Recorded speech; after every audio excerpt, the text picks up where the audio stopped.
Hello everyone and welcome. So today is a big day for me running my Shadowdark one-shot. In the last few videos, you would have seen me choose my characters and loosely design a dungeon for them to explore. Now because it's Shadowdark, I want to really lean into a rules-like game that's more narrative driven. So my characters will be in the dungeon for as long as the torches they have on are burning. One torch is 1 hour of real-time gameplay. They will be stuck if they don't get out within that time. Also, I'm not going to be using luck tokens, as I know I will forget about them as I'm playing. A luck token basically grants players the chance to re-roll if they roll badly. Also with the Oracle, I'm not paying attention to adding a however phrase when I roll an odd number. An example of this is, if a roll is high but odd, the Oracle's answer would be yes however. Reason is the same in that I know I will forget. As I play Shadowdark more, these things will be second nature, so I may use them then. Generally, I'm playing an intuition-led game, and if I break the rules for the sake of the narrative, I will say so. What I mean by an intuitive game is that I'll be using my own imagination to generate the finer details of the dungeon as my characters enter. If you've seen my previous video, you'll know I've got a skeleton dungeon with magic items, treasure, and boss monsters. The point of this solo game is to challenge myself to create a story simply by playing a game. Now before we begin, I want to set the scene a bit by talking about my characters and what has brought them on this path of discovery or opportunity for adventure. Let's start with my favourite, Sneech the Initiate Goblin Priest. So Sneech is a bit of a wild card. He wants to retrieve an artefact which he believes will stop the blood rite, a cruel and brutal prophecy that predicts the end of days, where only the strongest survive. While Sneech is a young priest, he is devout and wholeheartedly believes this prophecy will come true.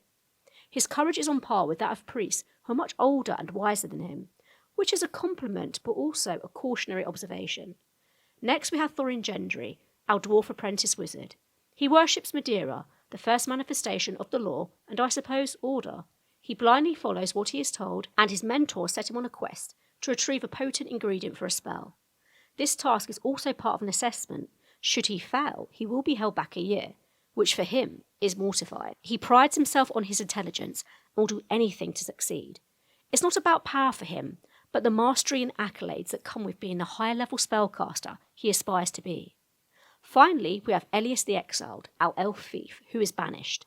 Now, our Elias was part of a group trying to make a youth potion to store aging. Of course, this was driven by vanity. Unfortunately for them though, the process didn't go to plan, and there were consequences for tinkering with the natural order. This is why our elf was exiled, and they have been trying to make up for what they did ever since. As penance, they must too retrieve an artefact from the ruins. They don't know what the artefact does, but they do know it is imbued with a potent magical energy. It is unclear if our elf has learned their lesson, but they are desperate to get back into their town leader's good books, so they can go home. So let's set the scene. Our adventure begins at the entrance of the Tal-Yool ruins. Our band of adventurers hope to make an expedition into the ruins to reclaim whatever treasure is in there. They met while trekking through a dense Tal-Yool forest. Despite being sent by different individuals, they've decided to team up. Safety in numbers, right? Now this isn't surprising, considering the Tal-Yool forest is full of venomous animals and many adventurers die before even reaching the ruins. So perhaps our explorers are aware that working together, rather than against each other, is the most sensible option. Now the riches of the Tal-Yool ruins are widely spoken about. However, each party member is keeping a secret. They are all after that special artefact, but none of them know what it is or what it does. All they know is that it will reveal itself to them when the time is right. Of course the GM, which is me, does know what this artefact is, but the players don't, so I need to keep this in mind when they are exploring. So the first bit of lore about the Tal-Yool ruins is that they are around 500 years old. The ruins can only be accessed every 50 or so years when the water level drops, as the lake drains into one of the many underground cave networks. Nobody knows why this happens, but everyone has a theory or two. Now, this part of the world has fortunately benefited from a very long period of stability in terms of conflict and climate. It's ruled over by one royal family whose relatives take care of individual districts and towns. Lower ranking nobles are sometimes referred to as town leaders. But before we enter the ruin, we need to establish the crawling order. Sneech has a 9, Thorin has a 6, and Elias has a 4. It's approaching around 10 PM at night. The sky is a dusky twilight, as it is the height of summer. The sound of birdsong has been replaced with the hum of 1,000 nocturnal insects, and the faint cries of a young woman who seems to be inside the ruins. Our adventurers have each lit a torch to begin the descent into the Tal-Yool ruins, knowing they may never come out. Wait, can you hear that? It sounds like muffled crying. I think a young woman is inside. We must help her. Sneech immediately runs into the ruins to give this young lady help. His passive wisdom is high enough to hear this, so I didn't roll on his behalf. Sneech, don't go, she could be... Before Thorin has time to finish, Sneech has already entered the ruins. Elias and Thorin look at each other with apprehension. They're a lot more cautious than Sneech, and are worried this could be a trap. Nevertheless, they begrudgingly follow behind him. Their hands hover above their weapons. Upon entering the ruins, our characters are greeted with a pungent smell, very similar to mould. It's obvious these ruins are often waterlogged, and as the water levels have receded, a slimy moss has begun to coat the walls. As the torches flicker in the darkness, everything appears to have a green tint. Now, our NPC or lady is hiding behind a boulder, but she's pretty much wailing at this point, so I'm not going to bother rolling anything, as it's pretty obvious where she is.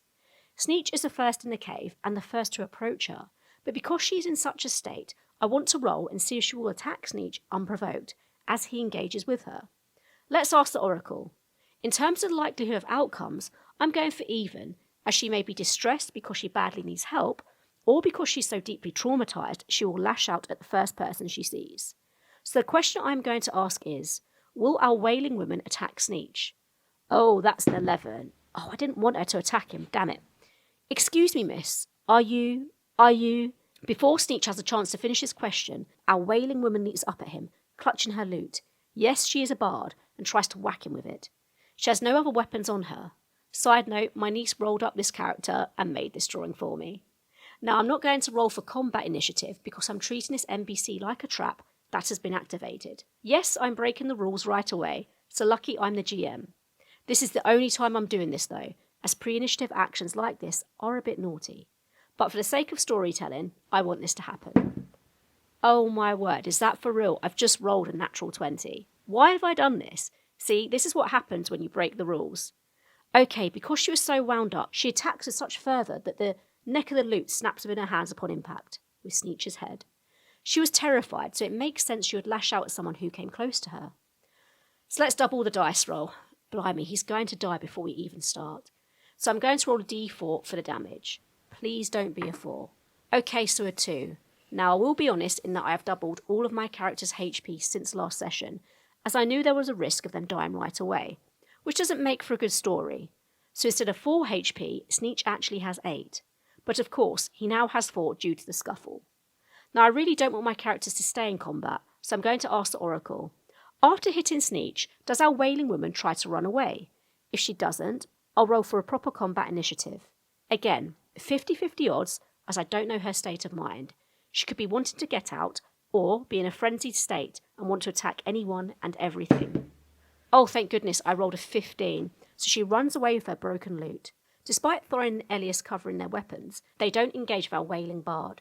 She runs past them, towards the light of the ruins entrance. She's screaming something as she passes them, but they can't make out what she is saying.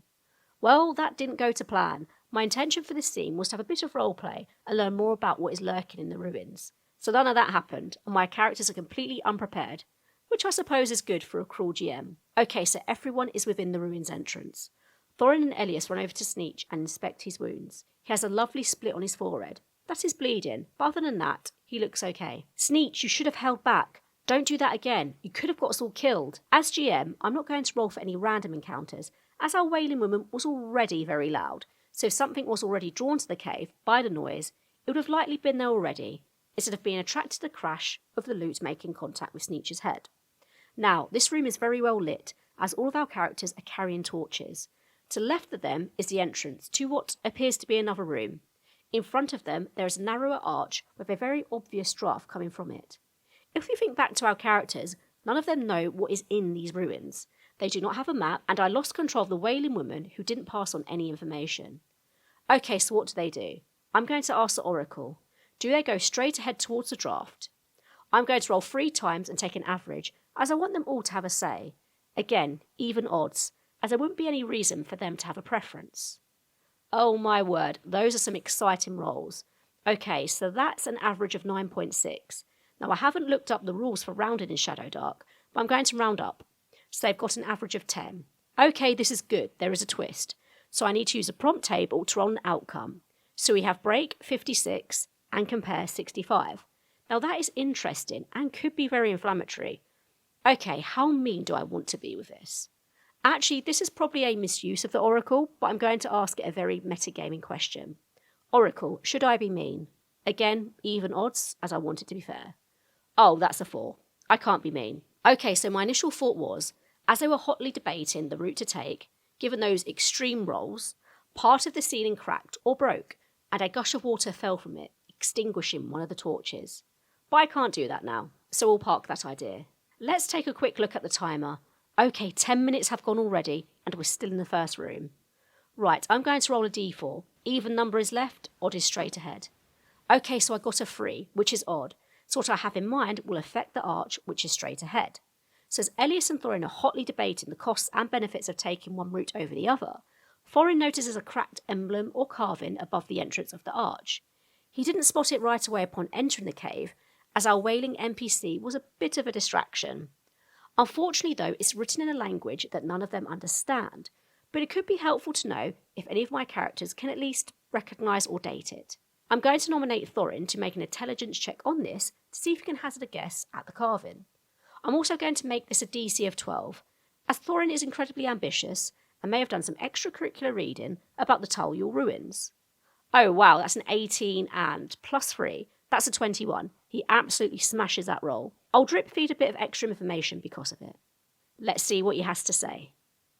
Ah yes, I recognise this language.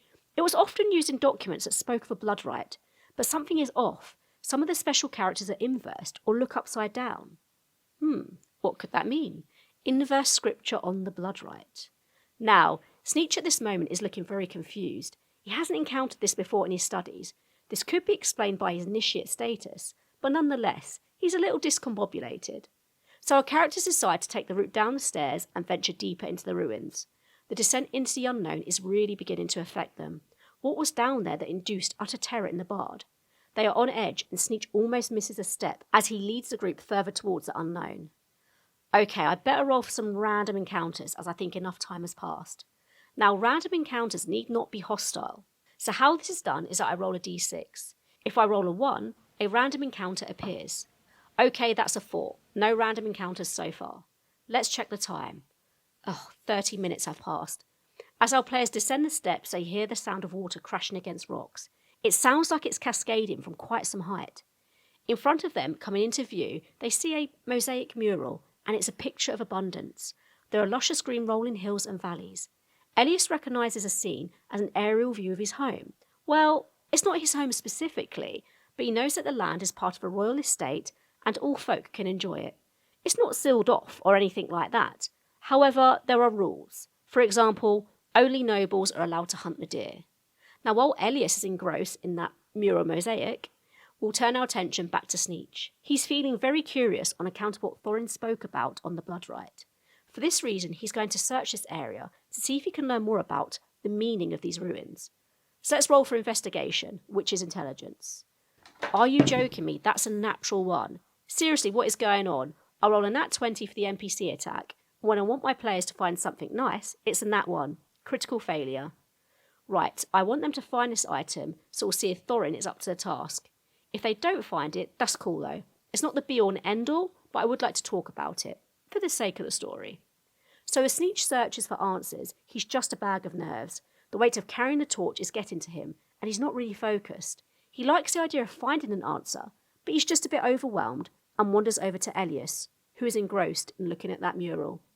Thorin was the last to enter the room, and upon seeing Sneech have a cursory glance over their new surroundings, his memory is jogged as to why he's really there, the promise of treasure and a hidden artefact that is his salvation. Let's roll. Okay, that's much better. It's a 14. Actually, this is much, much better. Okay, this is good. So I'm going to describe the room in some more detail. It looks like some sort of spa. There is a cold plunge pool that appears to flow down to another level. It seems that whoever made this ruin used the natural feature of a waterfall to create this bath. The pool is surrounded by a wall that is about 3 feet high. There is a 5-foot gap where there are steps that go down into a pool. Placed within a recess in this wall, though, is a goblet that bizarrely contains emerald chippings. Maybe these were used in the mosaic or on the pool floor. All of these items are worth about 25 gold pieces. But what does Thorin do? Does he keep this find to himself, or does he tell the others? Let's ask the Oracle. Now, because he is lawful, I'm going to roll with advantage, as in my opinion, he would want to tell his colleagues about his find. Okay, so the first roll was a 14, so yes, he tells them, but can we get a 20 so that he's more steadfast? Ah, no, that's a 7. Goodness, those look like emeralds. But what's this? Sneech, Elias, I found something. As Thorin empties the emerald chips into his hand, he notices an inscription around the rim of the goblet. He recognises the characters as being the same as above the door, but their placement isn't the same. Nevertheless, it appears to be connected to the same people who built these ruins. Upon hearing Thorin, Elias and Sneech snap out of staring at the mural and wander over to him. Okay, I've had an idea of what I want this goblet to be, but I'm going to see if either Sneech or Elias can work out what it is. Now, Elias is going to help Sneech by maybe holding the goblet up to the torch, so Sneech can inspect it better. This means I'm going to roll with advantage. Okay, 14 and 5, they pass. So as Elias is holding the goblet up to the torch, Sneech can get a better idea of the size and shape of it, and notices it is very similar to the collection they have in the church. We have these at our church. Our healer fills them with water from our font. Wait a moment. And as Sneech says this, we can see him approach the pool, and he fills the goblet with the water and takes a drink. So let's roll a d4. Excellent, that's 4 points of healing he's got back. We're back to full health. As an FYI, my hour timer has just run out. Luckily, Sneech and Elias are carrying spare torches and flint, so they will strike those up, but not yet. Okay, so just before all 3 torches burn out, Thorin splits the emerald chips evenly among the group, and they discuss where they are going. I think the only way through is to climb down the waterfall, but we'll lose a torch if we light one now. So, as Elias and Sneech are carrying spare torches, Sneech is prepared to light one, just to give them enough light to get their grappling hook and rope. Because Elias, our rogue elf, has the highest dex, I'm leaving it to them to manoeuvre and find a spot to embed the hook, so they can all safely climb down. I think I've spotted a split in the rock. If I can make it over there, I can secure the hook and drop the rope down. It will be strong enough to take our weight. Also, because this dungeon is unsafe and not deadly, the water Elias has to wade through isn't treacherous. It's a spa, not a fast-flowing river. He's also a rogue and will be familiar with climbing and scaling different structures. For this reason, I'm rolling this with advantage as per his character sheet. Okay, so we have a 15 and 12, as the rocks are coated in algae. But a 15 passes, so Elias deftly feeds the rope through a loop in the grappling hook, tying it off. He then wedges his foot between the rocks, so that as he throws the hook, he doesn't slip. Fortunately, the hook catches where it was supposed to, and it's fully secure as it bites into the rock. He leans back on the rope with a bit of force to see if it holds, and it does. Are you ready? He calls back to Sneech and Thorin. They both look at each other with wide eyes, as neither of them really knows how deep this waterfall goes.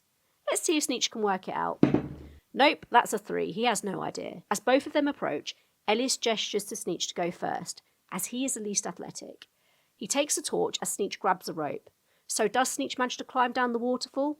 Another bad roll, that's a no.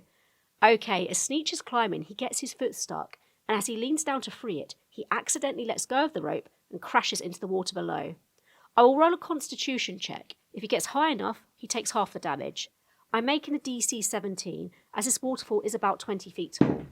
Nope, 13, so I'm going to roll a D6, not a D4, as I'm feeling mean. Now that is 6 points of damage. Luckily he healed. Why do I always roll so badly for Sneech? He has 2 hit points left. Upon seeing Sneech crash into the darkness below, Elias instinctively grabs a rope, swings across and begins to slide down. But does he stay on it? Okay, it looks like he gets advantage on this. So first roll is 7, and that fails. Next roll is 10 plus 3, that passes with a total of 13. As Elias reaches the bottom of the pool, he dives down to retrieve Sneech, who is flailing about in the water. Both are in total darkness at this point. Also, I've just realised this. Sneech and Elias are carrying the torches, which are now soaking wet. Do they need to dry out? Let's ask the Oracle. I suppose if they're coated in oily wax, they could be hydrophobic. Will these torches light after getting wet? 14, that's a yes, thank goodness. Last but not least is Thorin. As he pulls on the rope, he discards the torch so he can climb down with both hands. Let's see if he is successful. Yes, a 12 plus 2 is 14. As Thorin reaches dry ground, he fumbles around attempting to light another torch. But because the GM has realised he isn't the one carrying the spare torches, his efforts are futile, so instead he will cast light on his emerald chips in his pocket. Okay, to successfully cast this spell we need an 11, which is 10 plus 1 because he's using tier 1 spells. So I rolled a 10 and a plus 3, which is 13, so that's a pass. If he failed that, it wouldn't have been ideal. These emerald chips will glow an iridescent green for about an hour. Hey Sneech, Elias, come towards the glowing emerald chips. And with that, both of them wade through the water towards Thorin. Don't forget, we are in total darkness at the moment. We need light fast. Hold this, Sneech. And with that, Elias shakes off the torch and relights it. He expects to see perhaps a look of relief from Sneech and Thorin, who are standing in front of him, but instead they are slack-jawed and wide-eyed. It's not until he turns around he sees what's making their way towards them. Also, I totally forgot to get Sneech to heal himself, which could be catastrophic for him. Let's roll for combat. They have been detected by the Cyclops. Elias is up first. What will he do? So Cyclops at this point is about 20 feet away. So Elias spins around, drops the torch, it's still alight, and he pulls out his short bow to take aim at a Cyclops. I might also add here, I had to tone down the stats of the Cyclops, so it's more baby Cyclops than Cyclops. Okay, let's see if he hits. Oh my, that's a natural 20, a critical hit, great start. Okay, let's see how much piercing damage these arrows do. So I rolled a 2, but we're going to double that, so 4 points of damage, not bad. So the Cyclops doubles down in pain as an arrow makes its way to its abdomen. Blood starts to stain the water red. Next up is Thorin, our spellcaster. He's going to be brave and move 20 feet, so he's within touching distance of the Cyclops. As he stands there, the flames begin to form in his hands and fire licks up his wrists, finally reaching his elbows. He tries to grab the Cyclops' leg and hopefully burn for it. Oh no, that's a nat 1 and 6, because I'm rolling with advantage. And thank goodness, as he would have needed to undergo penance of a critical foul. Oh wow, that was close. Still not high enough to activate the spell though. A side note here, I'm not sure if I've interpreted the spell right. I think close means touch, but when I read the spell it sounds like the fire spreads further away than touch. Anyway, for all intents and purposes, burning hands in this video is a touch spell. As Thorin attempts to clasp his hands around the calf of the Cyclops, he leans in too much and stumbles into the water. Ooh, this is good. It's our Cyclops' turn, and he's going to turn his attention to Thorin. He's going to attack him with his great club. No way, that's a 2 on the die. He misses, thank goodness. As the Cyclops swoops down and attempts to bludgeon Thorin, he misjudges where he is and ends up swinging the club through thin air. Okay, now we have Sneech. Little Sneech can see his friend Thorin thrashing around by the Cyclops' feet and wants to rush in and help. So he's going to move 20 feet and attack the Cyclops with his mace. 10 plus 2 is 12, which is a hit. Just. Sneech races up to the Cyclops and raises his mace to whack the Cyclops in the foot in an attempt to bring it down. Let's roll for damage. Excellent, that's a 6, maximum damage. The Cyclops roars out in pain as Sneech embeds his mace into its foot. He's getting really angry now. So top of the round we have Elias, and he's going to use his short bow again. This time he's going to aim for the eye. Excellent, 16, that's a hit. Let's roll for damage. Oh, 1 point of damage, but not bad. It's better than nothing. Next we have Thorin, our flammable wizard. He's again going to set his hands on fire and cast Burning Hands. We are rolling with advantage. Ooh, that's a critical success. Hopefully we roll high. No way, that's so lucky. I've just rolled a 6. So doubled is 12 points of damage. So Thorin's hand again combusts into flames, but this time the flames are blue and not red. As he grasps onto the Cyclops' calf, he burns right through to the bone. The smell of cooked flesh begins to fill the room. The Cyclops screams out in agony and is struggling to stay upright. Oh, now it's the Cyclops' turn, and he's going for Thorin. He's going to bludgeon him with his great club. Ouch, 16, that definitely hits.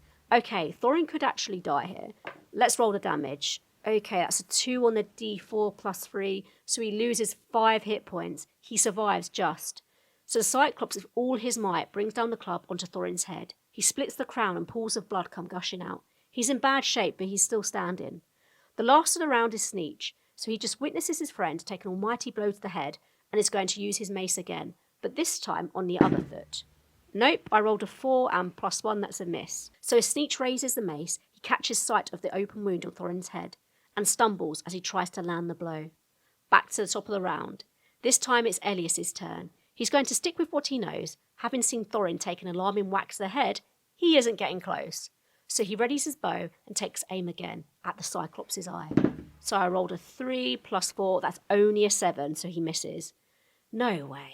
As he takes fire, the arrow whooshes above the Cyclops' head. Now we have Thorin, who has dealt a ton of damage so far, so let's see if he can do it again. He knows the Cyclops is on its last legs, so with all his might he's going to ignite his hands and go in again on that wound.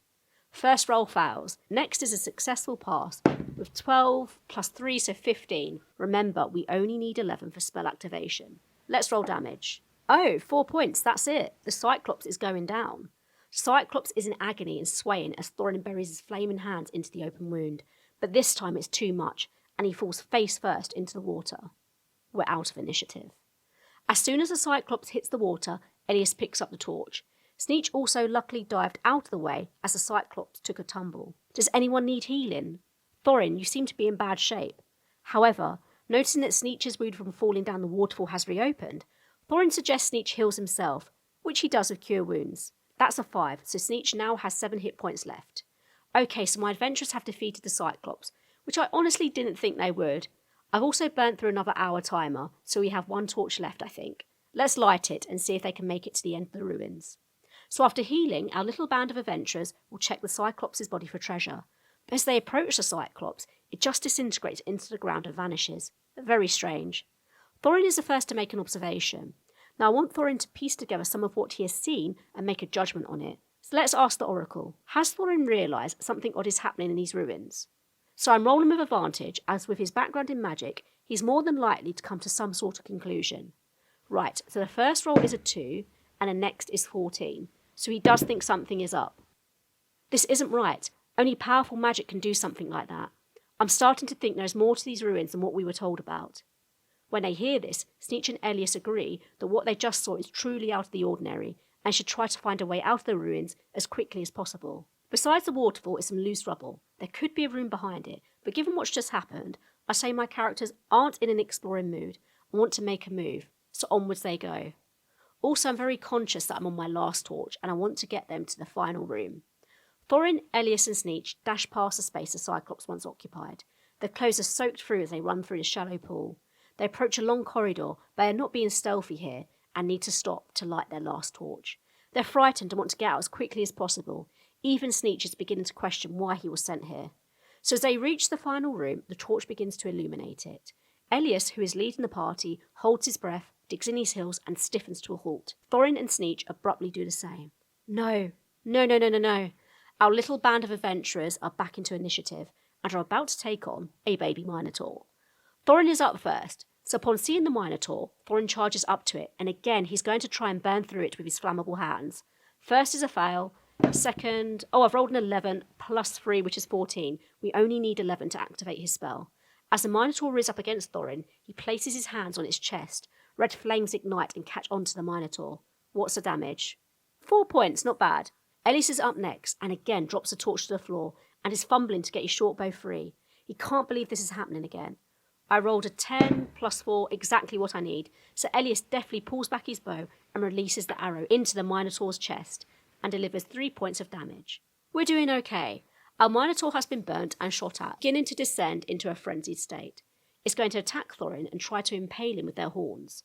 I'm not giving the minotaur 2 attacks and treating the horns like 1 pair. A roll of 14 definitely hits. How much damage do they do? Oh, that's 3 points of damage. Thorin is down to 2 hit points as the minotaur bows down and drives his horns through his side. Thorin is not looking good. Sneech has just seen his friend Thorin take a near-fatal wound, so he'll move towards him and cast Cure Wounds. What a nice guy. Oh, I got a natural 20. That's double healing. Excellent. So let's roll a d6, and I got a 5, so Thorin gets 10 HP back. He's back to full health. So when Sneech approaches Thorin, he places his hand over the wound the horn has made. After touching it, the skin knots back together and the bleeding almost stops. Thorin has a new lease of life and wants to exact his revenge on the minotaur. Because the minotaur is still bent over, he's going to grab his face. Let's see if he makes it. Oh my, natural 20. With both hands he cups the minotaur's face almost affectionately, but his hands begin to come alight and he makes 4 points of damage. Elias is up next and he's going for his tried and trusted bow. He's an elf after all. So he's going to try and get the minotaur in the head, given that it's on fire and lighting up the room.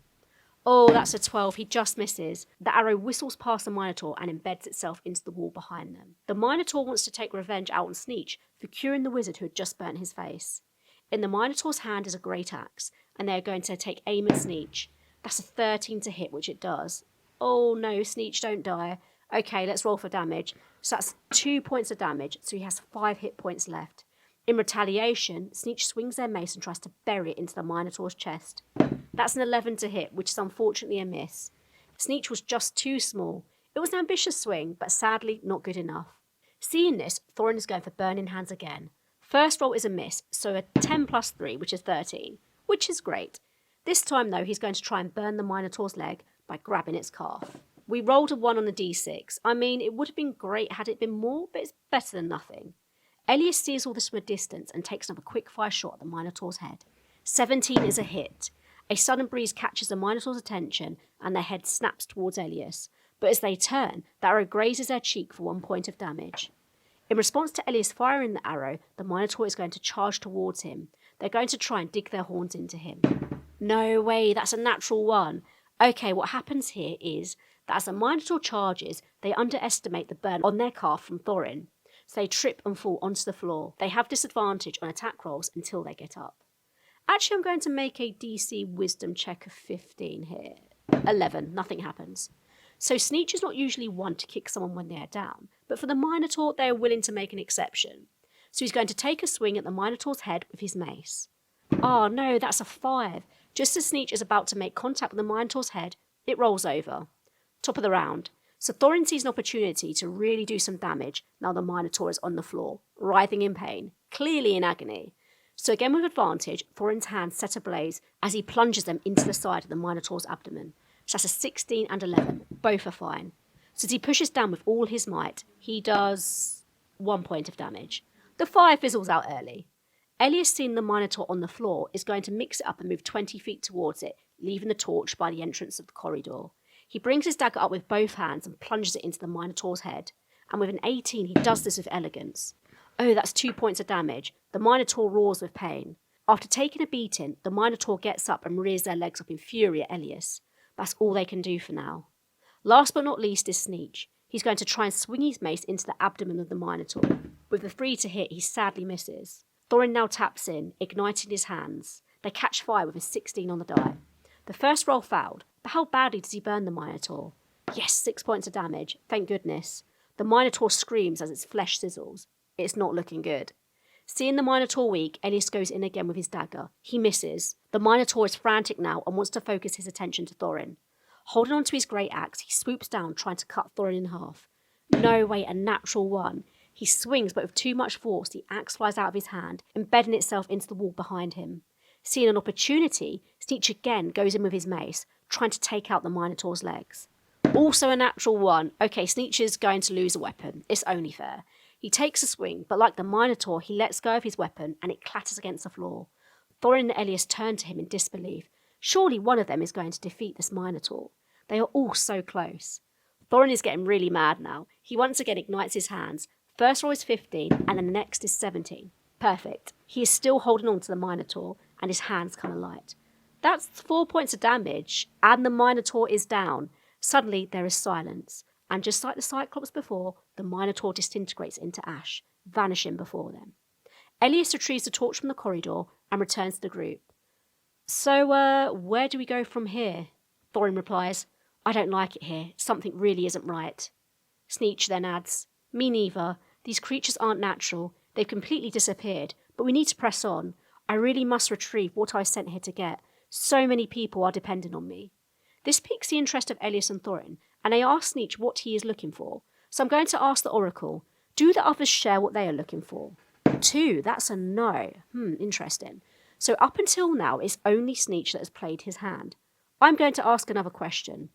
After all they have been through, are Thorin and Elias more concerned about making it out alive than retrieving what they were sent to get?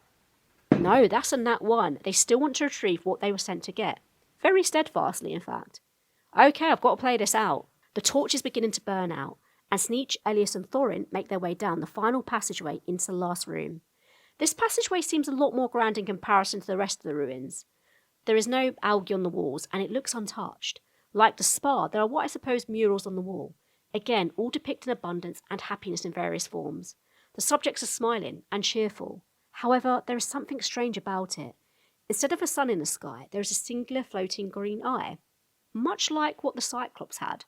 Neither Sneech, Elias and Thorin notice this as they walk past. At the end of this passageway, they are met with another arch. As they walk through it, Thorin notices it shares the same inscription above the arch that led down to the stairwell. He still can't read it though. Sneetch is the first to enter the final room, and when he does, he is drenched in light. There is no need for a torch anymore. Elias and Thorin are also mesmerised. Finally, maybe they're about to get what they came for. Elias dreams of returning home and being welcomed back into the fold, having paid his dues for that little mishap with the bootleg anti-aging potion. Meanwhile, Thorin can picture himself achieving everything he worked towards and making his mentor proud. Sneetch just feels relief as he imagines a world where a blood right can never happen. And as they manifest this, gold letters appear on the walls just beneath the ceiling. But they can now understand it. It reads, "Only those most humble are worthy of Ramlat's mercy." As the letters appear, a golden emerald eye begins to develop in the corner of the room. I'm going to ask the Oracle, do Thorin and Elias run towards the eye and intend to take it for themselves?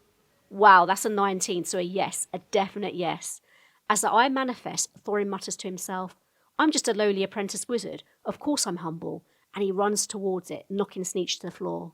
At the same time, Elias thinks to himself, "I was told the artefact would reveal itself to me when the time was right. I get to go home." And upon seeing Thorin run towards the jeweled eye, he leaps over poor little Sneetch and moves quickly towards it. Both reach for the eye at the same time, and as soon as their fingertips graze the surface, they turn to dust. Just like the Cyclops and Minotaur before them, they are gone. Sneetch, upon seeing this, doesn't understand what's happened, but he knows that this jeweled eye has something to do with the blood right. His hand shakes as it moves near to the eye. As he gets closer, he holds his breath and picks up the eye of Ramlat, and it shows him something. Sneetch is no longer in the ruins, but the Tal-Yool forest. It's 500 years ago. A prince summons a cycloptic demon working on behalf of Ramlat. He is jealous of his brother, the king, and decides to make a pact. In exchange for free souls or tributes, every 50 years, he and his future bloodline would benefit from power, abundance, and peace. But nothing ever comes easy. If any of the souls prove themselves worthy of Ramlat by showing both strength of body and mind, then the deal breaks, and the entire royal bloodline dies at the same time. As this vision ends, Sneetch finds himself back in the ruins. The eye of Ramlat crumbles in Sneetch's hands. All that is left of it is a mound of ash. Contrary to what Sneetch believed, the blood right already happened, except not in the way the prophecy described. There was no cataclysmic event, just a subtle, hostile takeover and transfer of power from one brother to another. Sneetch proved himself of both body and mind and was triumphant. He never wanted the power for himself. He was truly humble. Had the Oracle results turned out differently for Elias and Thorin, they would have nominated Sneetch to retrieve the jeweled eye.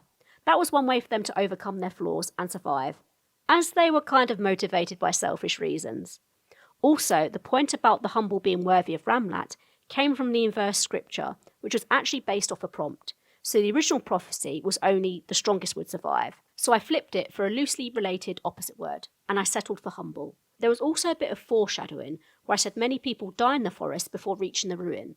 But because my 3 players were sent as tributes, they essentially got a free pass, as Ramlat wanted them to reach the ruins for the trial.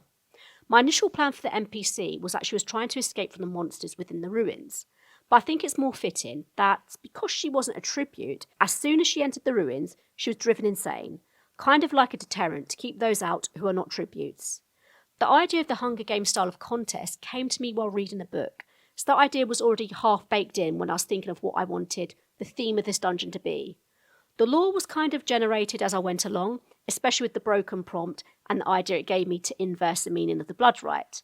That really sealed the fate of this story for me, and the whole downfall of the Empire, who wanted power so much they were prepared to sacrifice their own subjects to protect it. I always try to bake in character flaws in the beginning, just to see how they pan out. I really wanted Thorin and Elias to overcome their flaws, but unfortunately, the Oracle wanted something different. You can check out my videos on how I developed their character backstories, which I'll link to in the description below. Anyway, that's all for today, folks, and I'll see you in the next one.